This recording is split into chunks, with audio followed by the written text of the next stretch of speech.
Yes, Dr. Ruckman, what is the difference between Christians getting burned out or just losing desire, and how can a Christian avoid burnout in what they are doing for the Lord? Okay, 2 Corinthians. And 2 Corinthians chapter 4 in one hand. 2 Corinthians 4 and Acts chapter 20. Now, burnout's the modern expression, and the old expression used to be, I'd rather burn out for the Lord than rust out for the devil. So the old expression, burnout, meant to do something for God and burn for God until you were all burnt out. And that was used in the good sense. But now it means something psychological where you get worn out and get weary and then quit. I want to get these two places here, and then one more place, get Hebrews chapter 12. And these are the three places. Hebrews 12, Acts 20, and 2 Corinthians chapter 4. And I'll talk about that tonight when I get talking about entropy in a closed system. We get talking about the future. Well, here's the first thing, Acts chapter 20, and this is Paul talking to the Christians at Ephesus before he leaves. And his final instructions in the passage is verse 32. Acts 20:32. And now, brethren, I commend you to God, one, and to the word of his grace, which is able to build you up. The way to say build up and say strong is with the book. The word of his grace, which is able to build you up. One place, back in the Psalm 119, David will say, strengthen me according to thy word. Simon Peter says, receive with meekness. Then Simon Peter says about the word, he says, being born again in incorruptible seed by the word of God that liveth and abideth forever, desire the sincere milk of the word that you may grow, not burn out. Grow thereby. So growth and strength are connected with the word of God. The first thing about that is I have no idea at all how a Christian can avoid burnout if he leaves the Bible sitting around. There's no way you can avoid it. And here's why. 2 Corinthians chapter 4, verse 16. For which cause we faint not. For though our outward man perish, yet the inward man is renewed day by day. So you have two natures. You have an old nature, and the old nature has fallen apart. And the new nature is getting renewed each day. And the new nature in you is becoming more like Christ, while the old nature is becoming more like Adam. It's a conflict. You know how it winds up? It winds up the old nature gets the best of you and you kick the bucket. But the new nature there inside is renewed day by day. The way that thing works is, unless you feed that inner man that's being renewed day by day, the old nature outside gets the dominance over that new nature. That's in Romans chapter 6, too, where he says, reckon yourself to be dead and needing to sin, but alive unto God through Jesus Christ. Know ye not to whom you yield your members, his you are to serve, whether it be of to God the righteous or of sin to the devil. And the idea is that the old nature is always there pressing against the new nature. And where you don't take time to feed the new nature and cultivate the new nature, the old nature gets the upper hand and takes over. And it'll happen to any Christian. I mean, people say, well, I heard about this fellow today that did this and that, and I just don't think a fellow could be a Christian and do this and that. A man can be a Christian and do anything. I know of Christians who've done everything I ever heard of unsaved people doing. I say that with one exception. I don't believe in the years I've been saved I've ever heard of a Christian who is guilty of a sex murder. That is a Christian who got a sensual thrill out of killing somebody. Now, that's sadism and masochism. That gets into abnormal psychology and aberrations and God knows what. But short of that, I've known saved people to do everything I ever heard of unsaved people doing, including child molesting. We've had to ship 2 students for that. Now, maybe at Bob Jones, they get such a high quality of student, they never fool with that. Chances are you just never hear about it.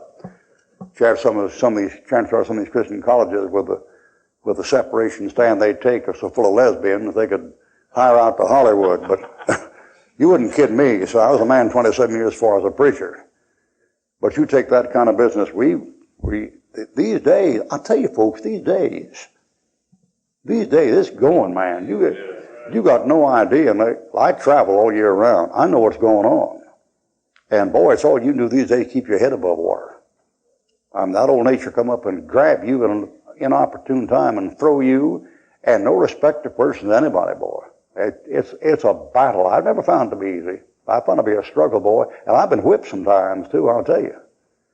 If I live like I lived before I was saved, it always has a bad hangover. You folks, why this country, I traveled down this country. Talk about writing books. I know guys in this, I'll give you one case. Out here in California, I'm preaching out here, and here's a fellow who has the finest Baptist church in San Diego. He's a soul winner. He's got a shout in North Carolina type church in San Diego, if you can imagine it, in San Diego. Boy, and one day I come out of that church, and two guys meet me outside, and they say, we're asking Bible questions in the Bible forum. You said you could answer anything in 5 seconds. I said, well, I can try. They said, well, here's the problem. What's the answer to this? They said, suppose you knew that a pastor was messing around with your 12-year-old girl, and maybe some other 8- and 9-year-old girls. What would you do if you remember that church? I said, I'd go to talk to him about it personally and take the girl with me. And I said, I'd talk privately about it, and if I was convinced that she was lying, see, the kids will lie too, you know. You know, as the preacher, sometime at the congregation. And I said, if the kid lying, I'd beat the fire out of her. But I said, if after talking to him for a while I was convinced that she was telling the truth, I'd leave the church, take my family with me, and I wouldn't come back. And he said, would you make it a public matter? I said, no, I wouldn't. And they said, why not? I said, well, how about the effect on the kid? The 12-year-old kid. It's bad enough to get messed up thing like that without making anything public. And I said, you involve some other families, and how are you going to prove it? And then one of them said to me, he said, you know, there's a law in the state of California that says if you know a case of child molested and don't report it, that you're an accessory after the fact.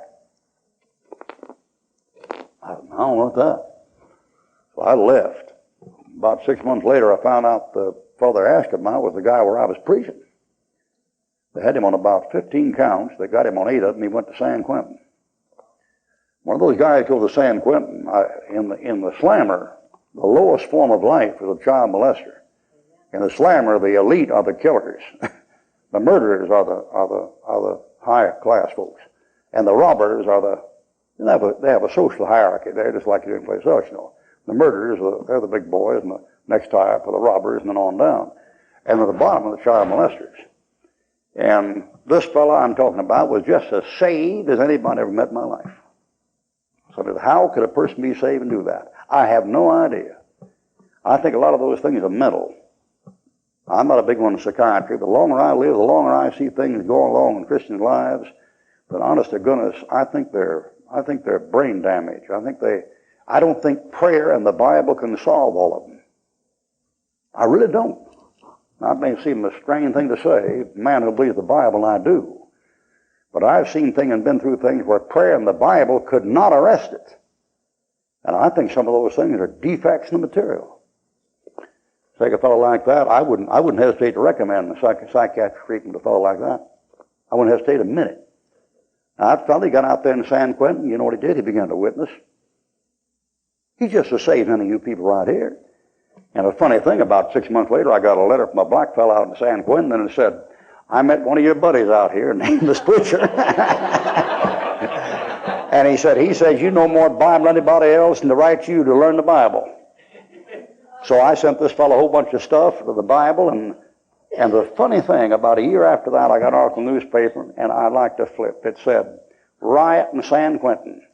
Somebody tried to kill Charlie Manson. They threw a cigarette lighter on him and set fire to him, fluid and set fire to him, and all it said was, it seemed to come up over some religious discussion. I said to myself, my boys, it worked. It worked. Now I've known Christians to be guilty of all that stuff, and I'll tell you what you do. You leave that Bible sit around on your desk or your bookshelf for about 4 or 5 months. Just don't look at it. And let your prayer life just go to pot for about 5 or 6 months, and don't pray.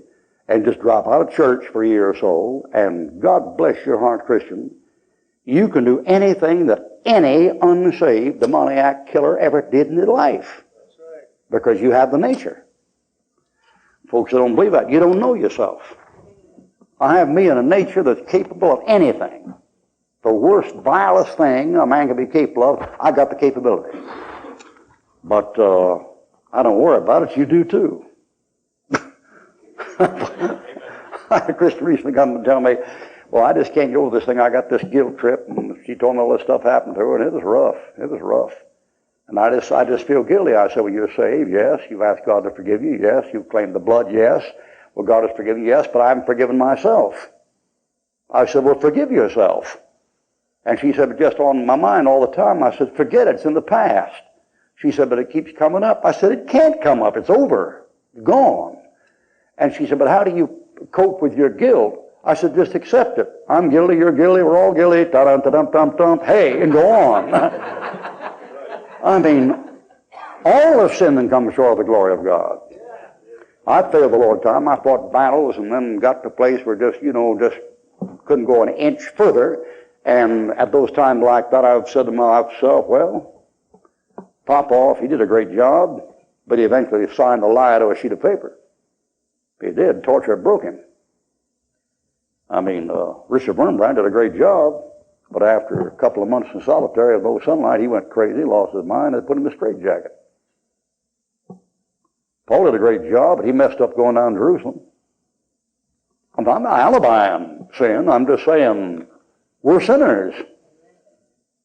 And you just leave that book lying around long enough, and you're going to have plenty of trouble. All right, now one more. Hebrews chapter 12. You have to feed the new nature. If the new nature isn't fed, the old nature will get the upper hand. All right, Hebrews chapter 12, verse 3. For consider him that endured such contradiction of sinners against himself, lest ye be wearied and faint in your minds. There's a Christian burning out, quitting. Faints in his mind. Why? He gets weary. Why? Contradictions. Why did this have to happen to me? What did I do to deserve this? I prayed and confessed my sin, I still got it in the neck. You ever get in that thing? I did right and live right, and I still got it in the neck. I asked God to hear me, and he didn't hear me.